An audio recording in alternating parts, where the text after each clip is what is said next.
네, 우리 함께 기도드리겠습니다. 사랑과 은혜가 풍성하신 아버지 하나님, 감사와 찬양과 영광을 올려드립니다. 하나님, 나의 나된 것은 하나님의 은혜로 되어진 것이라고 하는 것을 고백하며 내 모습 그대로 하나님이 주신 사명 감당하겠다고 결단하며 지난 한 주간의 삶을 살았는데, 하나님 여전히 오늘 우리에겐 부족하고 연약함을 이 시간 고백합니다. 다시금 말씀에 섰사오니 말씀이 오늘 우리의 삶의 기준이 되어지는 은혜를 허락해 주시옵소서. 또한 하나님의 뜻을 헤아려 믿음대로 살아내는 삶의 자리로 나아갈 수 있도록 신실한 믿음과 순종의 결단을 허락하여 주실 줄 믿사오며 예수님의 이름으로 기도드립니다. 아멘. 할렐루야. 예, 주님의 이름으로 여러분 환영합니다. 우리 함께 주님을 찬양하고 예배하는 자리에 서게 되어진 것이 얼마나 기쁨인지 모릅니다. 기쁨을 위해 예수님께로 나아가는 여러분들에게 정말 신령한 하나님의 축복이 넘쳐나기를 간절히 소망합니다. 여러분, 이런 이야기가 있습니다. 한 여자가요, 결혼할 나이가 되어졌어요. 근데 결혼할 나이가 되어졌는데 결혼할 남자가 없는 게 아니라 이 여자한테는 자기를 사랑한다고, 자기하고 결혼해달라고 이야기하는 남자가 3명이나 있었다는 거예요. 그래서 어떤 사람하고 결혼해야 될까? 어떤 사람이 정말 나를 사랑하는 것일까? 어떤 사람하고 살면 내 인생이 괜찮은 인생이 되어질까? 또 행복한 가정을 꾸릴 수 있을까? 고민을 하다가 방법을 생각해냈어요. 뭐냐면 잡기 놀이를 하자는 거예요. 그러니까 뭐냐면 나 잡아봐라 하고서 도망을 가면 남자들이 와서 잡는데 제일 먼저 잡는 남자하고 결혼을 하겠다, 아마 이 결단을 한 것 같아요. 그리고선 은행에 가서 돈을 바꿉니다. 지폐를 하나 바꿔가지고 주머니에 넣고요, 이제 달리기를 하는 거예요. 도망가고 나 잡아봐라 하고 도망가고 남자들은 쫓아오는데 한 남자가 거의 다 잡은 거예요. 그때 이 여자가 골목을 들어가면서 주머니에 있는 현금을 땅에 뿌립니다. 자, 여러분, 길 가다가 돈을 보면 여러분 어떻게 하시죠? 예. 어디를 가는데 막 급하게 가다가도 돈을 보면 어떻게 해요? 그 돈을 돌같이 여기고 그냥 저거 절대 안 돼 하고선 돌아보면서 가요? 첫 번째 남자가 돈 떨어져 있는데 돈이 막 몇만 원이 막 떨어져 있으니까요, 그걸 줍느라고 여자를 쫓아가지 못했어요. 또 막 한참 가다 보니까 또 남자가 또 이 여자를 발견하고 막 쫓아옵니다. 똑같이 돈을 길거리에 뿌렸더니 이 남자도 돈을 줍느라고 쫓아오지 못하더라는 거예요. 3번째 남자는 이 돈을 보지 않고요, 끝까지 여자를 쫓아와서 여자를 잡았다는 거예요. 자, 그러면 여러분들이 인생을 살았잖아요. 어떤 사람하고 결혼을 하겠습니까? 돈을 본 남자하고 결혼을 하겠어요? 아니면 사랑한다고 이 여자만 쫓아온 이 남자하고만 결혼을 하겠어요? 사랑이냐 돈이냐?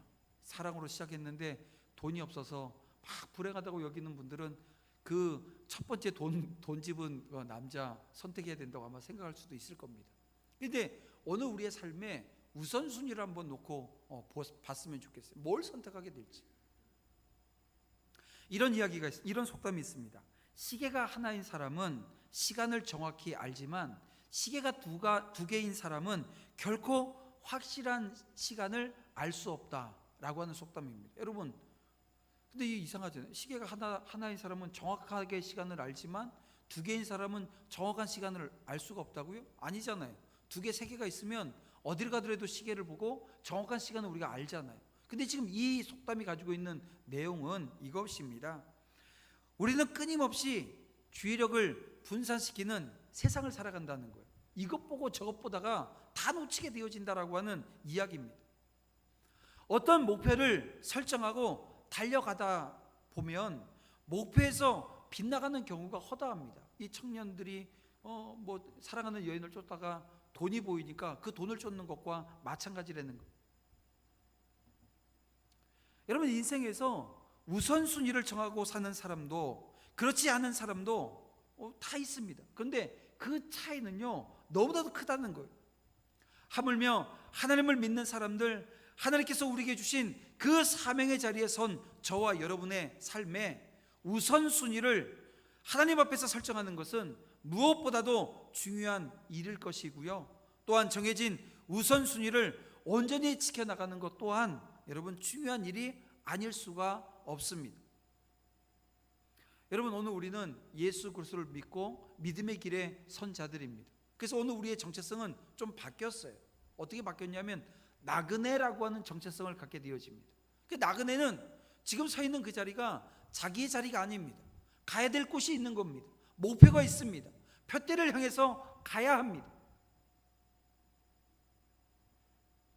이 나그네라고 하는 정체성을 가지고 살아가는 저와 여러분에게 사도 바울은 오늘 결혼과 독신에 대한 이 고린도 성도들의 이 질문을 다루면서 오늘 우리의 모든 초점이 그러니까 상황에 달려있지 않다는 거예요. 결혼을 했건 독신으로 살건 오늘 우리의 초점이 어디에 있어야 되냐? 바로 주님을 기쁘시게 하는 삶이 되어져야 된다. 여기에 맞춰져 있어야 된다라고 하는 말씀을 지금 우리에게 주고 있는 것입니다. 여러분, 아마도 이 고린도 성도들이 처녀가 불신자인 약혼자와 결혼해야 하느냐고 아마 질문을 했던 것 같아요. 이에 대해서 사도 바울이 뭐라 그럽니까? 정확한 말씀을 자기가 받은 게 없다는 것이죠. 이걸 전제로 해서 그냥 사도의 권위로 의견을 밝힌다고, 내 생각은 이것이라고 이야기하면서 이야기를 합니다. 뭐라고요? 그냥 지내는 것이 좋다고 이야기합니다. 무슨 말입니까? 결혼하지 않는 것이 좋다 이 얘기 아니겠어요? 이미 결혼을 했다면 그 결혼 관계가 깨어지는 것 안 된다 말하고 있지만 아직 결혼 전이라고 한다면 굳이 불신자와 결혼할 필요가 없다는 것입니다. 바울은 이 불신자와의 결혼이 절대로 안 된다 말하지도 않습니다. 그러나 고린도 성도들을 아꼈기 때문에 뭐라고요? 고린도라고 하는 이 사회가 가지고 있는 문제, 이 문화적인 문제, 이것을 보게 되어지면 결혼하게 되어지면 신앙을 잃어버리고 또 결혼하게 되어지면 이제 환란이 가까웠는데 그 환란 때에 그 신앙을 지켜내는 게 불가능하다는 거예요. 어렵다는 거예요. 이 문화적으로 부패한 지역에서 이 불신자와의 결혼이 가지고 오게 되어질 고난을 생각한다고 한다면 결혼을 고집하지 말라고 지금 바울은 가르치고 있는 것입니다. 여러분, 이것은 지금도 교회가 결혼에 대해서 가져야 될 마땅한 태도일 것입니다. 여러분, 이 불신자와 결혼하는 것 됩니까 안 됩니까? 이게 안 된다고 죄악시하는 것, 이것도 문제예요. 그러나 이미 결혼한 상태라면 모를까 굳이 여러분 불신자와 힘든 결혼을 선택해서 이 주님과의 관계를 힘들게 만들 필요가 없다는 거죠. 여러분, 이것을 일반화시키는 것은 상당히 어렵습니다. 힘든 일입니다. 뭐냐면 불신자와 결혼을 해서 그 불신자를 예수 믿게 하는 것, 이게 일반화시킬 수 있는 문제가 아닙니다. 또 불신자와 결혼을 해서 그 불신자를 불신자와 결혼을 해서 내가 예수 믿는 것을 그 주님과의 관계가 멀어지는 거죠. 이것도 일반화시킬 수가 없어요. 그런데 보세요. 제가 지금 위에 있고 여러분들 밑에 있잖아요. 우리 박경기 집사님이 저를 여기서 끄집어 내리는 게 쉽겠어요? 제가 박경기 집사님을 끄집어 올리는 게 쉽겠어요? 뭐가 쉽습니까? 뭐가 쉬워요? 모르시겠어요? 한번 해볼까요? 박경기 집사님 저를 끄집어 내리는 게 훨씬 쉽습니다. 그게 무슨 얘기냐면요, 신앙생활을 함에 있어서 믿지 않는 배우자를 만나면 신앙을 잃어버릴 수 있는 가능성이 더 크다는 거예요. 물론 제가 힘이 세면 끄집어 올릴 수 있죠. 그런데 힘이 약하면 조금이라도 흐트러지게 되어지면 끄집어 내려진다는 거예요. 여러분, 그래서 참 신중해야 됩니다. 그래서 그 믿지 않는 집에 시집을 가고 장가를 갈 때는 결단을 해야 돼요. 어떤 결단입니까? 내가 그 집의 선교사로. 이건 죽음을 각오하는 게 선교사 아닙니까? 죽음을 각오하고 들어가서 복음 전하는, 이거 놓지 않겠다라고 하는 결단이 없게 되어지면요, 거의 대부분 대부분의 사람들이 신앙을 잃어버릴 가능성이 높다는 거예요. 저희 집에도 저희 형님도 제 동생도 사실은 연애할 때 형수님도 재수씨도 예수 믿지 않았어요. 근데 예수 믿고 형님이 목사님이 됐으니까 목사님 사모님이 됐죠. 저희 재수도 그 교회에서 집사 역할을 하고 있고, 또 그 부모님은 그로 인해서 예수 믿어서 집 사고 권세가 되었습니다. 근데 이걸 일반화시킬 수 없다는 거예요. 일반화시키는 것은 큰 위험이 있습니다. 자, 오늘 본문의 말씀 전제가 무엇입니까? 바로 환난이라고 하는 전제가 깔려져 있는 겁니다. 무슨 말이냐면 예수님께서 바로 지금 오실 거라는 거예요. 예수님이 오시면 어떤 일이 발생합니까? 종말이 오는 거예요. 그 종말 전에 대환란이 있게 되어질 것인데, 이 대환란 때에 오늘 우리가 어떤 스탠스, 어떤 자세를 취하는 것이 옳으냐라고 하는 것을 지금 사도 바울이 이야기하는 거예요. 여러분, 지금 오늘 우리에게 이 코로나19라고 하는 바이러스로 인해서 정말 혼란스러운 시대를 우리가 살고 있습니다. 환란이라고 해도 맞을 거예요. 그런데 이것이 마지막 때의 환란일까요? 여러분 어떻게 생각하십니까?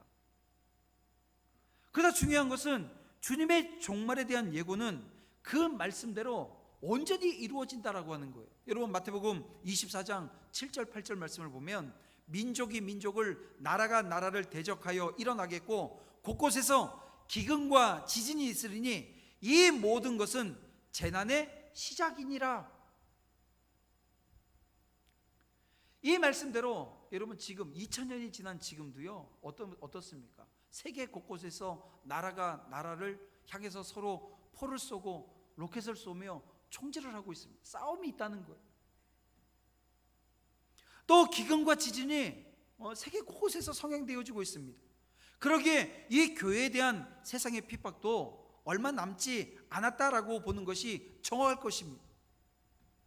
그러기에 사도 바울은 지금 이 종말의 때 환난을 대비하기 위해서 주님의 재림을 확신하며 믿음으로 기다리는 사람들에게 그 날을 대비하는 삶을 살아야 된다라고 하는 그 말씀을 주고 있는 거예요. 그 예로 지금 결혼에 대한 말씀을 지금 하고 있는 것이고요. 여러분, 오늘 우리도 환난의 때 주님을 섬기는 것에 무거운 짐이 될 만한 것들을 버려야 합니다. 지금 결혼하지 말라라고 하는 이야기가 아니라고 하는 것을 그래서 이해해야 되는 거예요. 무엇입니까? 세상에 대한 집착, 탐심, 부와 명예에 대한 욕심, 이거 버리지 않으면 안 된다는 거예요. 모든 욕심에 초연한 생활을 하는 성도가 환난의 때에 덜 괴롭게 되어진다라고 하는 거지요. 가난해도 자족하고 감사하는 생활을 하는 성도가 환난을 당해도 크게 괴롭지 않게 되어집니다. 주님 한 분을 내 삶에 보하여 기쁨이요 소망으로 여기는 사람들은 여러분 그 환난을 당할 때 괴롭지 않다는 거예요. 오늘 우리는 세상에 대한 애착을 버리고 모두가 오직 주님만 바라봄으로 대환난의 때에 고통을 덜 받으며 그 때를 지나는 슬기로운 믿음의 신실한 주의 종들이 다 되어지시기를 주님의 이름으로 축원함을 드립니다. 그래서 바울은 이 세상이 영원하지 않다는 것, 그리고 지금 경험하고 있는 것들은 곧 사라질 것들이라고 하는 것을 기억하라고 가르치면서 오늘 본문에서 이를 위해서 5가지의 하지 않는 자같이 살라, 역설적인 말을 하고 있어요. 우리 볼까요? 다시 한번 29절부터 31절까지 말씀입니다. 형제들아, 내가 이 말을 하노니 그 때가 단축하여진 고로 이후부터 안에 있는 자들은 없는 자같이 하며 우는 자들은 울지 않는 자같이 하며 기쁜 자들은 기쁘지 않는 자같이 하며 매매하는 자들은 없는 자같이 하며 세상 물건을 쓰는 자들은 다 쓰지 못하는 자같이 하라. 이 세상의 외형은 지나감이니라. 이렇게 말씀합니다. 여러분, 이것은 지금 우리가 비록 이 세상에서 장가가고 시집가고 슬퍼하고 기뻐하며 또 돈과 재물의 문제로 고민하며 살고 있지만 그것들은 모두 마지막 때가 되어지면 다 사라질 것들이라는 거예요. 거기에 연연하지 말라는 것입니다. 물론 여러분 최선을 다해야 됩니다. 집중해야 됩니다. 성실해야 됩니다. 그런데 그렇다고 해서 집착하지는 말라는 거예요. 여기에 집착하게 되어지면 여러분 오늘 우리의 삶이 무너져 버려요. 삶이 깨져 버려요. 여러분 롯의 아내 이야기 우리 다 알고 있죠? 여러분, 천사들이 소돔을 심판할 때 롯의 가정을 피신시키고 어떤 당부를 하냐면 결코 뒤돌아보지 말라는 거예요. 그런데 이 세상에 대한 집착을 집착하지 말라라고 하는 그 말씀을 받았음에도 불구하고 이 롯의 아내가 어떻게 뒤를 돌아봐요. 그것은 소돔성을 바라봤다라고 하는 게, 야, 저거 어떻게 심판받을까, 이게 아닙니다. 저기 어떤 일이 벌어질까, 이게 아니라는 거예요. 거기에 지금 두고 온 것, 여기에 대한 미련입니다. 집착입니다. 그로 인해서 이 롯의 아내가 어떻게 됐어요? 소금 기둥이 되어져 버리고 말았어요. 사랑하는 성도 여러분, 오늘 우리는 세상에 대한 미련, 애착을 버려야 합니다. 주님의 재림 후를 바라볼 수 있어야 합니다. 그래야 세상을 살지만 그 세상 속의 그리스도인으로서 이 세상을 초연하게 살 수 있다는 거예요. 그래서 바울은 관심을 주의 일에 두라고 가르치고 있습니다. 그리스도인이 우선순위를 정해야 되는 이유가 뭐라고요? 때가 단축되어졌기 때문이라는 거예요. 여러분, 이것은 주님이 오실 때를 말하고 있는 것입니다. 오늘 우리에게는 시간이 무한대로 정해져 있질 않아요. 주님이 오실 날이 가까워왔기에 우선순위를 정하는 일은 그리스도인들에게 매우 중요합니다. 우선순위를 정함에 있어서 오늘 우리에게 두 가지 질문을 우리가 던져야 되고 답을 해야 돼요. 그 첫 번째 질문이 뭐냐 하면 무엇을 염려하는가입니다. 여러분, 지금 뭘 염려하고 계시는지요? 바울은 주의 일을 염려하는 것과 세상 일을 염려하는 것을 비교해서 우리에게 말씀해 주고 있습니다. 32절 말씀부터 우리가 또 한번 보겠습니다. 너희가 염려 없기를 원하노라. 장가가지 않는 자는 주의 일을 염려하여 어찌하여야 주를 기쁘시게 할까 하되, 장가간 자는 세상 일을 염려하여 어찌하여 아내를 기쁘게 할까 하여 마음이 갈라지며. 여기 34절 앞에까지만 우리 보겠습니다. 여러분, 비록 장가를 가지 않는 사람은 어찌하여야 주를 기쁘시게 할까라고 말하고, 장가간 사람은 어찌하여야 아내를 기쁘게 할까라고 염려한다라고 하는 단편적인 지금 말을 지금 하고 있는 것 같지만 그렇지 않아요. 실상 이것은 오늘 우리의 마음이 나뉘어지지 않기를, 갈라지지 않기를 바라는 마음을 지금 사도 바울이 지금 표현하고 있는 것입니다. 여러분, 결혼을 해서 가정 생활을 하는 성도들은 가정의 여러 문제로 인해서 염려하고 근심하게 되어져 있습니다. 그렇죠? 우리가 결혼하고 가정을 꾸리면서 근심하는 염려하는 많은 문제들이 우리 가운데 있습니다. 가장 첫 번째는 경제적인 문제입니다. 주거의 문제, 삶을 살아나가는 그 모든 상황 가운데 이 돈이라고 하는 것, 이게 얼마나 필요합니까? 많이 필요하잖아요. 이 경제적인 문제로 인해서 우리는 많은 근심과 때로는 불안해하기도 해요. 또 어떻습니까? 자녀를 키우면서 이 자녀의 교육 문제를 놓고도 그렇잖아요. 이게 어떻게 부모가 이 자녀들을 정말 바르게, 또 공부해야 될 때 공부해야 되는데 하지 않게 되어지면 그걸 또 근심하게 되어집니다. 배우자와의 원만한 생활의 문제를 염려하고 조심하게 되어집니다. 또한 자신의 배필을 어떻게 하면 기쁘게 할까 노력하며 또 살아야 되는 거예요. 그렇기 때문에 이런 것들 다 온전하게 하면서 여러분, 주를 위해서 온전히 헌신한다는 게 쉽습니까? 어렵습니까? 쉽지가 않아요. 어렵다는 거예요. 때문에 바울은 어떻게 하라는 거예요? 결혼하지 않는 것이 훨씬 더 낫다, 이런 표현을 써가면서 미혼자에게 결혼하지 말라고 당부하는 듯한 말씀을 오늘 우리가 보게 되어집니다. 그러나 이 권면이, 다시 말씀드리지만, 이 종말이 임박한 줄로 인식한 상태에서 준 것이라고 하는 것을 감안하게 되어지면, 여러분, 오늘 이 시대에 그대로 적용한다라고 하는 것이 적절할까요? 무리는 없습니까? 이 질문 앞에 우리는 또 서게 되어진다는 거예요. 다만 우리가 바울의 권면에서 반드시 숙지해야 될 것은, 어떤 경우라도 성도는 이것입니다. 주님에 대한 헌신. 여러분, 주님을 향한 어느 우리의 헌신, 그리고 사랑의 마음, 이게 분열되어지거나 나뉘어져서는 안 된다라고 하는 거예요. 그래서 우리는 단지 지금 오늘 본문에 결혼의 문제를 국한시켜서 이야기하는 게 아니라고 말씀드렸잖아요. 이 말씀에 대한 속뜻을 우리가 알게 되어지면 이게 여러 범주로 적용시켜 나갈 수 있다는 거예요. 우리는 모든 것이 주님께 집중할 수 있도록 해야 하는 것입니다. 마음의 염려로 인해서 분주하면 아무 일도 이룰 수가 없는 거예요. 분주한 어느 우리의 삶을 정리해야 됩니다. 지금 저기 대신방 중이잖아요. 이 대신방 중이라고 하는 것을 모르는 분은 아마 없을 겁니다. 다 알고 계실 거예요. 근데 이 대신방이 어떤 신방이에요? 영상으로 하는, 줌으로 하는, 전화로 하는 신방입니다.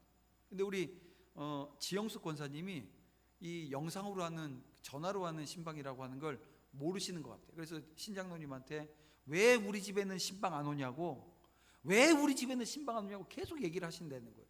그래서 시간을 냈어요. 저희 집 사람하고 저하고 신장로님하고 이 백신 주사 맞은 사람들만 이제 갔죠. 가서 권사님 신방을 했어요. 그리고서 이제 권사님 요즘 어떤 기도하고 계셔요? 그랬더니 이제 알아들으셨어요. 그래서 아들을 위해서 기도하는데 이제 기도 안 하셔도 될 내용들을 기도하고 계셔서 권사님 그 기도 말고 이제는 이 기도해요, 이 기도해요 그랬는데 이제 못 알아들으시다가 기도라고 하는 말이 귀에 들리시니까 이 귀가 안 좋으시고 보청기를 쓰셔도요 입모양 보고 이제 이해를 하셔요. 제가 2부 예배 때도 지영숙 권사님 얘기했는데 권사님은 자기 얘기한지 모르고 가셨어요. 근데 이 권사님이 기도 얘기하다가 갑자기 기도가 딱 하니까는 옆에서 뭐 쭉 가더니 뭐 책을 하나 툭 들고 오세요. 무슨 책이냐면요, 이번에 우리 52주년 기념해서 임직식을 했잖아요. 임직을 앞에 놓고 임직 기도하자고 3주 기도했던 책이 기도책입니다. 이걸 딱 꺼내갖고 오시더니 목사님 나 이거 3주 기도했어. 3주 기도했는데 처음에 기도하려고 이걸 딱 폈는데 마음이 불안하고 막 염려가 오고 이 기도를 어떻게 해야 될까 막 해서 기도를 못하게끔 만들어 놓더래요. 사단이 역사한 거죠. 기도 못하게끔. 여러분 어떠셨어요? 3주 기도하면서 이 사단이 내가 9시에 기도하는 것, 하나님 앞에 기도하는 것 막는 일이 없으셨나요? 이 권사님 그걸 경험하신 거예요. 첫날 첫 시간 딱 폈는데 그 일이 벌어진 거예요. 도저히 불안해서 기도할 수가 없더라는 거예요. 그래서 하나님 앞에 기도했대. 하나님 나 기도하게 해줘요. 나 기도하게 해줘요. 그런데 이게 뭐 감쪽같이 언제 불안했는지, 언제 이 가슴이 복잡했는지 이게 뭐 느껴진 뭐 그런 생각이 있었는지도 모를 정도로 싸그리 그냥 다 가져가 버렸대요. 그리고 기도하셨대요. 그리고 그 다음날 아침에도 아침 식사하고 나서 3주 기도 책 펴놓고 기도하고 읽으면서 기도하고, 제가 읽는지 못하는지 제가 직접 보려고요. 또 신방에서 성경 본문 직접 읽으라 그러셨더니 얼마나 또박또박 잘 읽으시는지. 그리고 나서 저한테 책을 한 권, 노트를 한 권 저한테 보여주면서 목사님 나 이거 제대로 하고 있는 거 맞아? 하시면서 책을 한 권 내놓으시는 거예요. 그 책을 봤더니 뭐냐면 일지예요. 가정 예배 드린 일지를 보여주시는 거예요. 매일같이 요양보호사님이 오시는데, 요양보호사님 정릉중앙교회 권사님이시거든요. 권사님이 오시면 함께 가정 예배를 드리는데요, 가정 예배 드리면 찬송가 몇 장 드렸는지, 말씀은 뭘 읽고 받는지 이걸 꼼꼼하게 다 기록해 놓으셨어요. 그러면서 나 구약성경 하고 신약성경 다 봤는데 다시 또 시작을 하는데 이렇게 해도 되냐고 물으시는 거예요. 그 제가 그러면 언제 하는데 권사님 모시게 되면 같이 그렇게 예배 드린대요. 그리고 저녁 9시 되어지면 3주 기도 펴놓고 다시 또 그 날짜 그 기도를 하고 계시는 거예요. 그러면서 저한테 뭐라고 말씀하시냐면 나 힘이 생겼어. 일할 것 좀 줘. 일할 것 좀 달래요. 권사님 나이 몇인지 아시죠? 94살 되어진 노 권사님이 나 주의 일 하게끔 일 좀 달라고 말씀하셔요. 제가 이 권사님을 신방하면서 또 권사님 얘기를 들으면서 정말 이 젊은 목사가 느끼는 게 정말 감동을 받고 하나님 감사합니다, 감사합니다 얘기하지 않을 수 없는 것이, 여러분 그 과정을 통해서 가장 힘 있는 삶이 어떤 삶인가라고 하는 것을 보게 되었습니다. 그건 다른 게 아니라 단순한 삶이에요. 단순한 삶. 한 가지에만 집중하는 것이 가장 큰 일을 이룰 수 있는 비결이 되겠구나라고 하는 것을 깨닫게 되어집니다. 주님을 위해 헌신한 사람들은 모두 주님을 위해서 자신이 소중하게 여기던 것들을 버린 사람입니다. 그래서 여러분, 젊을 때는 건강이 최고잖아요. 건강해야 되잖아요. 그런데 나중에 하나님께서는 그 건강도 뺏어가셨어요. 그래서 힘들어요. 근데 그 건강 잃어서 뭘 했어요? 내 삶은 단순해졌어요. 그래서 하나님 앞에 기도하는 삶이 되어진 겁니다. 여러분, 기도하는 믿음의 신실한 주의 종들이 다 되시기를 주님의 이름으로 축원함을 드립니다. 여러분들의 삶 가운데 불필요한 것들, 금요 기도의 시간, 이 자리에 안 나오셔도 됩니다. 집에서 금요 기도의 시간이 되어지면 함께 기도하세요. 하나님께서 여러분들이 간절히 기도하는 그 기도 소리를 들으시고 여러분들의 기도에 응답하실 줄 여러분 믿으시길 바랍니다. 버릴수록 단순해져서 더욱더 하나님을 잘 섬기게 되어지는 것. 그래서 어떤 사람은 독신을 결정하고 또 어떤 사람은 유망한 직장 대신 가시밭길인 선교 사역을 선택합니다. 여러분, 우리 그 캄보디아에 있는 우리 문철성 선교사님이 이런 케이스예요. 그리스도인은 유행을 따라, 세상의 가치관을 따라 결정을 내리지 말아야 합니다. 어떻게 해야 하나님에게 집중할 수 있을까? 하나님을 바라볼 수 있을까? 단순화되어진 삶을 통해서 선택하고요. 그리고 그 선택은 믿음의 행동이 되어야 될 줄 믿습니다. 또 하나의 질문, 두 번째 질문은 누구를 기쁘게 하고 있는가라고 하는 것입니다. 누구를 기쁘게 하고 있는가? 바울이 말하는 것은 단순하게 결혼해야 되는가, 결혼하지 말아야 되는가 문제가 아니라고 말씀드렸습니다. 바울이 강조하는 것은 나는 과연 누구를 기쁘시게 하는 삶의 자리에 서 있는가라고 하는 것입니다. 바울이 결혼을 무조건 금기시한 것이 아닙니다. 다만 결혼으로 인해서 모든 부담에서 벗어나 자유롭게 그리스도를 섬기기를 원했을 뿐이에요. 사실 여러분, 결혼하게 되어지면 남편은 아내를, 아내는 남편을 사랑하고 섬길 의무가 있습니다. 의무가 있든. 가정은 하나님께서 만드신 가장 첫 번째 되어지는 공동체입니다. 그 안에서 남편과 아내의 의무를 다하는 것은 하나님을 기쁘시게 하는 것이에요. 성경 속에서도, 그리고 우리가 살아가는 세상 속에서도 부부가 함께 아름다운 모습으로 살아가는 것은 하나님을 섬기는 그 모습 가운데 아름다운 모습으로 서는 아주 좋은 모습이 아닐 수가 없습니다.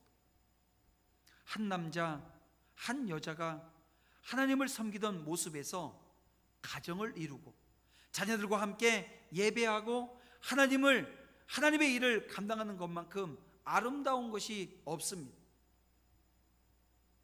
그럼에도 이 결혼을 하면 마음이 나뉘어질 수 있다는 거예요.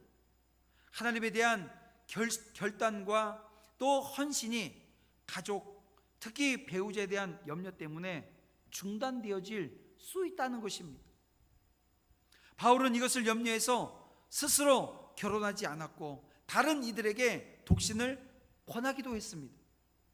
하지만 독신이든 결혼이든 하나님을 기쁘시게 하려고 하는 마음이 최우선 되어진다고 한다면 여러분, 아무 상관이 없는 거예요. 그래서 저는 사도 바울은 지금 결혼하지 않는 것이 좋다고 이야기하지만 저는 좀 다른 얘기를 할게요. 결혼하는 것이 좋습니다.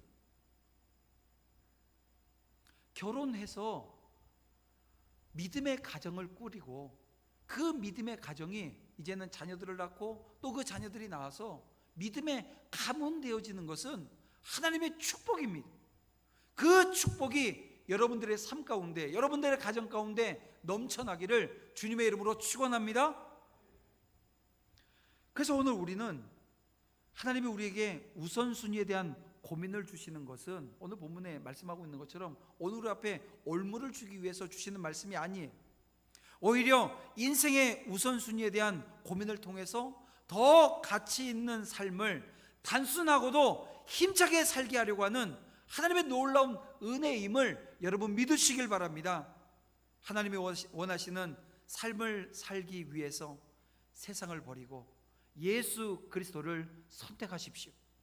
하나님을 기쁘시게 하는 단순한 삶, 믿음의 삶을 사는 저와 여러분 되어져서 마지막 때에 다른 것 없습니다. 오늘 우리가 우선순위를 정했다면 그 우선순위의 기준은 하나님을 기쁘시게 하는 삶인가 라고 하는 것을 다시 한번 헤아리고 깨달아서 여러분 안에 기쁘시게 하는 것이 아니라고 한다면 걷어내고 뒤로 놓고 뒤로 물리는 저와 여러분 되어져서 이번 한 주간은 이 고민 속에서 어떻게든 오늘 우리의 삶이 정리되어지기를 원합니다. 단순하고 또 믿음의 삶으로 정리되어서 다음 주 다시 만날 때는 하나님, 내가 요거 하나 덜어내고 왔습니다.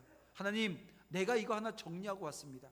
주님을 위해서 나뉘어진 마음이 하나 되어지는 은혜를 다시 한번 허락해 주시옵소서. 한 주간 간구하며 기도하며 여러분들의 삶 가운데 성령 하나님께서 함께 하시고 인도하시며 붙들어 주시는 놀라운 축복의 역사가 넘쳐나기를 주님의 이름으로 축원합니다. 기도드리겠습니다. 사랑과 은혜가 풍성하신 아버지 하나님 감사합니다. 주님을 위해 혼자 지내는 것이 복이 있다고 선언하는 이 바울을 통해서 철저하게 주님을 위한 길을 가야 된다라고 하는 것을 깨닫게 되어집니다. 주님을 위해 사는 삶을 살게 하시되 다시 오실 주님을 고대하고 기다리는 성도로서 모든 일에 주님의 영광 구하는 복된 인생 되게 하여 주시옵소서. 삶의 우선순위를 정하되 오직 예수 그리스도를 위한 믿음의 삶을 사는 성도 되어줄 수 있도록 인도하심의 역사하여 주실 줄 믿사오며 예수님의 이름으로 기도드립니다. 아멘.